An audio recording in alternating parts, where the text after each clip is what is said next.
और सीधे आपको उत्तर प्रदेश विधानसभा में ले चलते मुख्यमंत्री योगी आदित्यनाथ अपनी बात रख रहे हैं। आज एक दिवसीय सदन के माध्यम से जो एक शुरुआत प्रारंभ हो रही है, मैं सबसे पहले अध्यक्ष जी आपका हृदय से आभार व्यक्त करता हूं। सभी माननीय सदस्यों का इस एक दिवसीय विशेष सत्र में जो आधी आबादी के लिए समर्पित है, मैं हृदय से अभिनंदन भी करता हूं।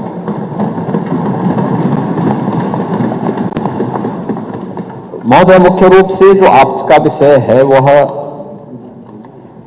हमें समग्रता के साथ अगर हम देखेंगे तो यह वहां से प्रारंभ होता है जब 2023 में केंद्र सरकार ने नारी शक्ति वंदन अधिनियम का एक महत्वपूर्ण प्रस्ताव पारित करते हुए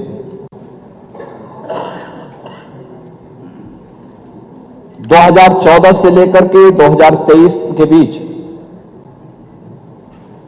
नारी सुरक्षा, नारी सम्मान और नारी स्वावलंबन के लिए प्रधानमंत्री मोदी जी के नेतृत्व में देश भर में आधी आबादी के लिए जो कार्य हुए हैं,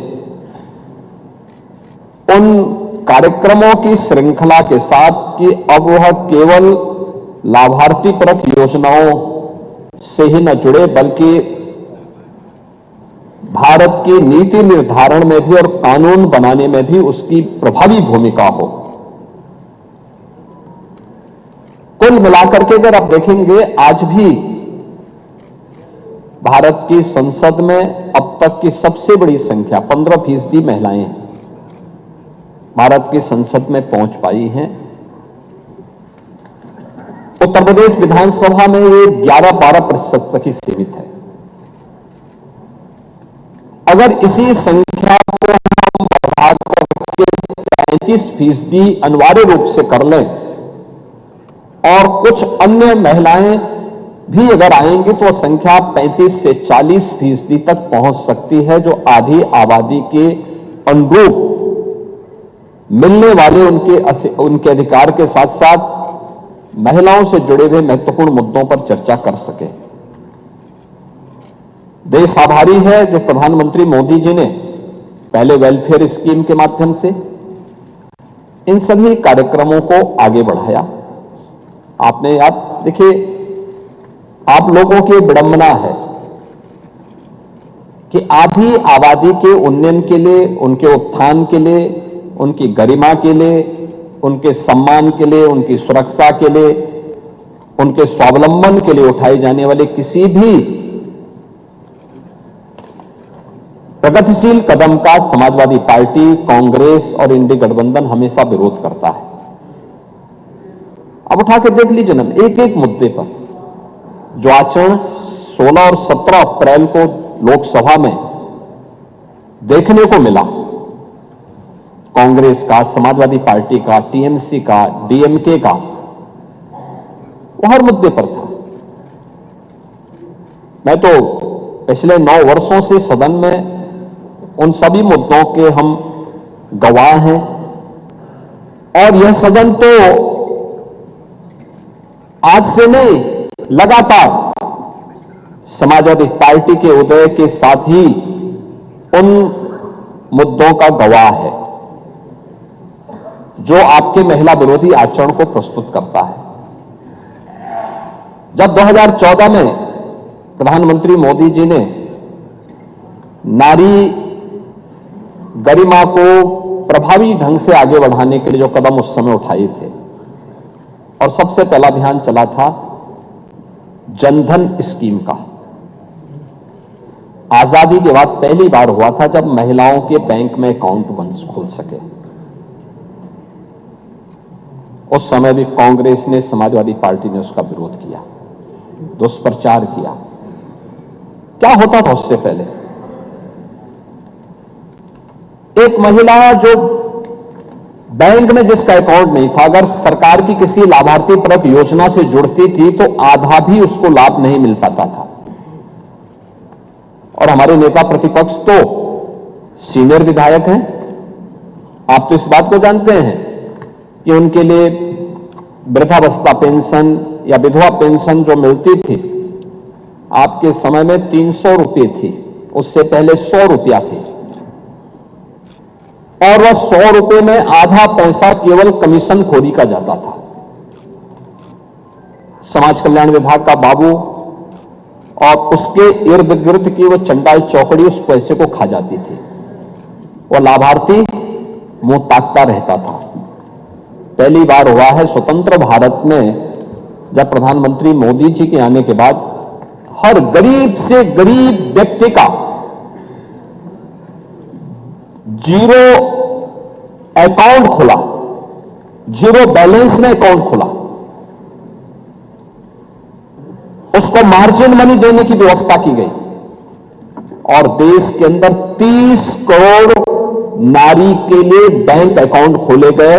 आप लोगों ने तब भी मजाक बनाया था, तब भी आप लोगों ने इसका मजाक बनाया था कि साहब देखिए ये अपमान हो रहा है महिलाओं का। कहां है 15 लाख रुपए? यही तो कहा था आप लोगों ने, ये मुद्दे उछाले थे। लेकिन कोविड कालखंड में आप याद करिए, शासन की योजना लाभार्थी परक अभियान के तहत सीधे हर नारी के बैंक अकाउंट में शासन की सुविधा का लाभ प्राप्त होता हुआ दिखाई दिया। दूसरा, जब 2014 में 2 अक्टूबर 2014 में प्रधानमंत्री मोदी जी ने स्वच्छ भारत अभियान प्रारंभ किया था। स्वच्छ भारत अभियान के अंतर्गत सामान्य गांव हो, कस्बा हो, मोहल्ला हो, इन सबके सामूहिक रूप से स्वच्छता के कार्यक्रम के साथ जोड़ने के साथ हर घर शौचालय का भी एक बड़े कार्यक्रम को आगे बढ़ाया था। समाजवादी पार्टी ने तब भी विरोध किया था। याद करिए, उत्तर प्रदेश में बनने थे 2 करोड़ 61 लाख शौचालय। पहले 2.5 वर्ष में समाजवादी पार्टी की सरकार के समय 40 से 41 लाख शौचालय ही बन पाए थे, पहले 2.5 वर्ष में। और 2017 में जब डबल इंजन की एनडीए की सरकार यूपी में आई, हम लोगों ने अगले 1.5 वर्ष के अंदर 2 करोड़ से अधिक शौचालय बनाए थे प्रदेश में। 2 करोड़ से अधिक शौचालय। देश भर में 12 करोड़ शौचालय बने। आप लोग तब भी मजाक बनाते थे, तब भी हंसते थे कि शौचालय से क्या होगा। पांडे जी, आप जैसा वरिष्ठ व्यक्ति केवल अनुभव से ही वरिष्ठ नहीं है, संसदीय परंपराओं से ही वरिष्ठ है। आप लोग अपने को सोशलिस्ट कहते हैं, लेकिन आधी आबादी की प्रगति और उनकी गरिमा के सम्मान की रक्षा के लिए कभी संवेदनशील नहीं दिखाई देते। ये शौचालय थे, केवल शौचालय नहीं थे, ये शौचालय नारी गरिमा के प्रतीक भी थे, गांव की स्वच्छता के प्रतीक भी थे, मोहल्लों की स्वच्छता के प्रतीक भी थे, और बीमारियों को समाधान और उन्मूलन की भी महत्वपूर्ण पहल थी। इंसेफ्लाइटिस की बीमारी आपके जनपद में तो सर्वाधिक होती थी, आप लोग कुछ नहीं कर पाए। और मैं कह सकता हूं, डबल इंजन की बीजेपी की सरकार आई, एनडीए की सरकार आई, आज इंसेफ्लाइटिस से कोई मौत उत्तर प्रदेश के अंदर नहीं होती है। ये हमने उन मासूम बच्चों को ही बचाया है, नारी गरिमा की रक्षा भी हुई। नहीं तो होता क्या था, होता क्या था फिर? गांव में आप पैदल नहीं चल सकते थे, महिलाएं बीमार होती थी, शाम के समय सड़कों पर महिलाएं जहां तहां शौच के लिए बैठी रहती थी, और समाजवादी पार्टी के सहोदे वहां जाकर के छीटाकशी करते थे। ये दृश्य होता था, ये दृश्य था। लेकिन आधी आबादी की गरिमा की रक्षा करने के साथ साथ उनके स्वास्थ्य के लिए और भावी पीढ़ी के भविष्य को उज्जवल बनाने के लिए, उनकी सुरक्षा के लिए प्रधानमंत्री मोदी जी ने स्वच्छ भारत अभियान के माध्यम से वो व्यवस्था दिलाई। हर घर पानी दे। प्रस्ताव में आ रहा हूं ना, प्रस्ताव में रखूंगा उसी पे। अभी जब मैं उस पे आऊंगा फिर प्रस्ताव रखूंगा मैं। अभी उसकी भूमिका तैयार कर रहे हैं जिसका आप विरोध कर रहे थे, जिसका आप विरोध कर रहे हैं उसी की मैं भूमिका तैयार कर रहा हूं।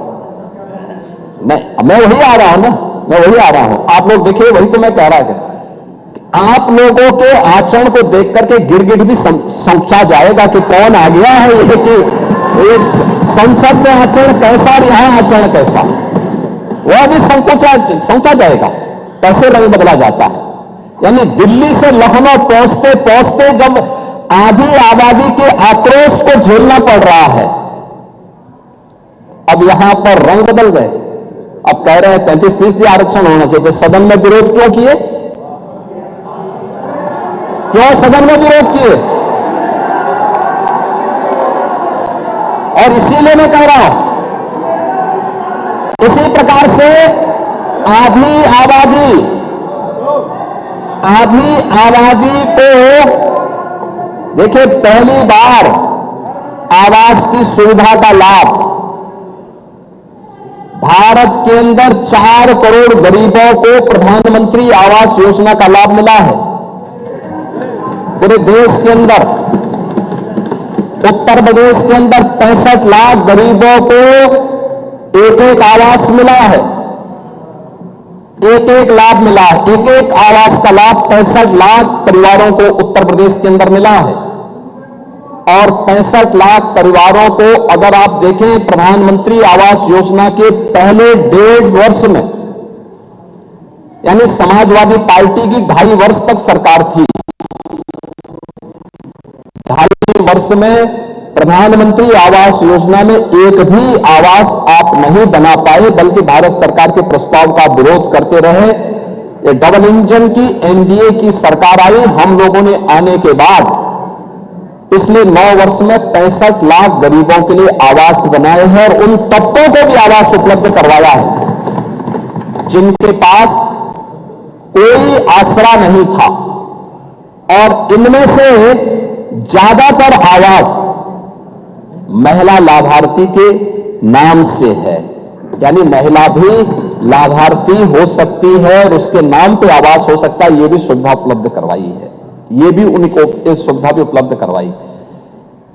ऐसे ही आबादी की लैंड, आप तो जानते हैं गांव में ज्यादातर लोग ऐसे होते हैं जिनके पास अपनी भूमि नहीं होती है। ग्राम पंचायत आबादी की लैंड में उसको आवंटित करती है, पट्टा देती है, वो उसी पे अपना मकान बनाता है, लेकिन उसका मालिकाना अधिकार उसके पास नहीं होता, कागज नहीं होता था। पहली बार प्रधानमंत्री ग्रामीण अभिलेख के माध्यम से, प्रधानमंत्री घरौनी योजना के माध्यम से उन गरीबों को जहां पे उसका मकान है उसका मालिकाना अधिकार भी मिलेगा और वह महिला के नाम पर होगा। ये पहली बार हुआ है। ये काम कांग्रेस भी कर सकती थी, समाजवादी पार्टी भी कर सकती थी, प्रदेश में अन्य दलों की सरकारें भी कर सकती थी, नहीं किए। और मैं कह सकता हूं कि आज डबल इंजन की एनडीए की सरकार ने किया है और भारत के अंदर 3 करोड़ परिवारों को अधिकार मिला है और उनमें से 1 करोड़ से ज्यादा लोगों को केवल उत्तर प्रदेश के अंदर अधिकार प्राप्त हुआ है। यह भी महिलाओं के नाम पर ये सभी अधिकार पत्र जारी हुए हैं। प्रदेश के अंदर नारी गरिमा के लिए उठाए जाने वाले अन्य महत्वपूर्ण कदमों में मुझे याद है 2017 में जब सरकार आई थी, हमने मुख्यमंत्री सामूहिक विवाह योजना लागू की थी। मुख्यमंत्री सामूहिक विवाह योजना, एक गरीब परिवार बेटी की शादी के लिए चिंतित न हो, समाज की भी जिम्मेदारी होती है। हमने तो बेटी कहा, हमने उसको भाजपा सपा में, भाजपा कांग्रेस में या दलों में नहीं बांटा था, जाति में नहीं बांटा था। हमने कहा बेटी की शादी के लिए, वो बेटी कोई भी हो, प्रदेश की बेटी होगी, कन्यादान मां बाप के साथ साथ सरकार के प्रतिनिधि भी जाकर के उसमें भागीदार बनेंगे, जनप्रतिनिधि भागीदार बनेंगे, जिलाधिकारी निमंत्रण पत्र छपवाएगा। ये पहली बार हुआ। ये लोकतंत्र ये है जहां जिले का सबसे बड़ा जो एडमिनिस्ट्रेटिव ऑफिसर्स है उनकी टोली उनका निमंत्रण पत्र छपवाती है और सामूहिक विवाह की योजना का लाभ मिल सके। 6 लाख बेटियों की शादी हुई है, तो 6 लाख, और समाजवादी पार्टी ने विरोध किया था इस स्कीम का। समाजवादी पार्टी ने विरोध किया था, आप तब भी विरोध किए थे। कन्या सुमंगला योजना के माध्यम से जब बेटी के जन्म लेने से लेकर के बेटी स्नातक तक की पढ़ाई कर सके, समाजवादी पार्टी ने इसका भी विरोध किया। हम 25,000 रुपए पैकेज दे रहे हैं, 26 लाख बेटियों को इस योजना का लाभ मिल रहा है। बेटी पढ़ाओ, बेटी बचाओ, बेटी पढ़ाओ का अभियान हो, मातृ वंदना की स्कीम हो, प्रधानमंत्री मातृ वंदना की स्कीम हो, ये सभी यूपी से काम नहीं चलेगा तो उसको इंडी गठबंधन कर दिया। इंडी गठबंधन की सरकार उस समय जो यूपीए के नाम पर थी, उस समय 25,000 से लेकर 50,000 में बिकता था और फ्री में मोदी जी ने 10 करोड़ महिलाओं को रसोई गैस के सिलेंडर उपलब्ध करवाए। देश के अंदर 50 करोड़ महिलाओं को 5 लाख रुपए का आयुष्मान भारत की सुविधा का लाभ भी मोदी जी ने दिया और 80 करोड़ लोग फ्री में राशन की सुविधा का लाभ प्राप्त कर रहे हैं। यह वेलफेयर की वे स्कीम है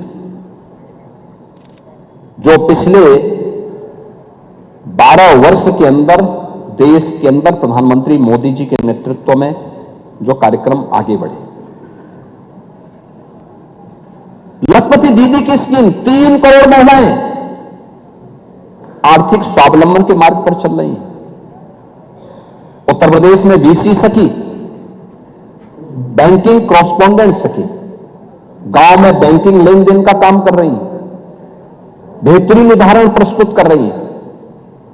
मिल्क प्रोड्यूसर के रूप में बुंदेलखंड में बलेनी मिल्क प्रोड्यूसर हो या आगरा का मिल्क प्रोड्यूसर, गोरखपुर, वाराणसी और प्रदेश के अंदर अन्य स्थानों पर महिला स्वावलंबन का आदर्श प्रस्तुत कर रही है। और कौन ऐसा सेक्टर है जिसमें आज भारत की नारी अपना लोहा न मनवा रही हो?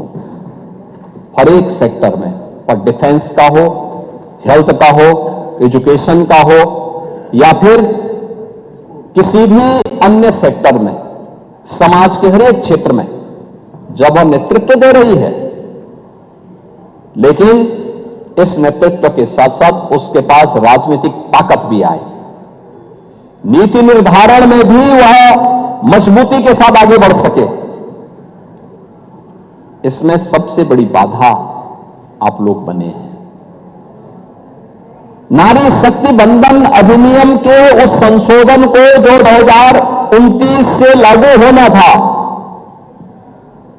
उस संशोधन का आप लोगों ने लोकसभा में विरोध किया और उसी के लिए आज हम सब यहां पर चर्चा करने के लिए आए हैं कि जब महिलाएं हर एक क्षेत्र में अपनी प्रतिभा का, अपने परिश्रम का, अपनी मेहनत का लोहा मना रही हैं, बेहतरीन नेतृत्व दे रहे हैं, तो फिर आप लोग क्यों उसमें बाधक बन रहे हैं? क्यों बाधक बन रही हैं? वेलफेयर स्कीम से लेकर के अब वे समाज में नेतृत्व की सामर्थ्य भी विकसित कर सके, इसके लिए उनको अधिकार मिलना चाहिए।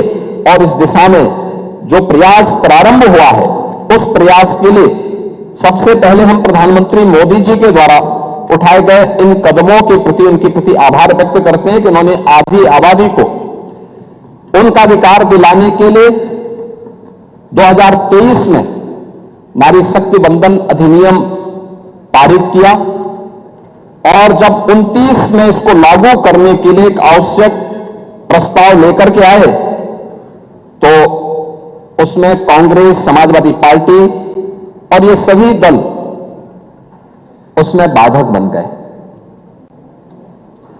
क्योंकि मैंने पहले भी कहा कि आप सबका चेहरा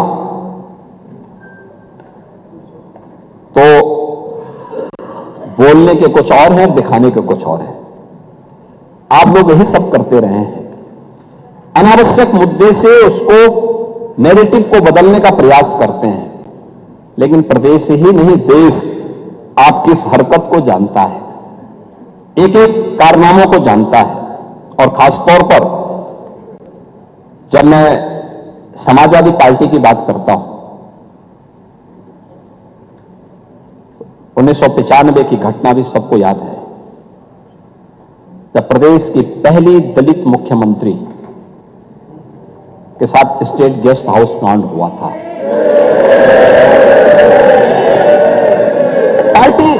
पार्टी कोई भी हो सकती है, लेकिन आपका आचरण क्या था? यह स्थिति थी, यह है समाजवादी पार्टी का आचरण। समाजवादी पार्टी के नेताओं के वक्तव्यों को अगर आप देखेंगे, आप याद करिए उस समय की बहुजन समाज पार्टी की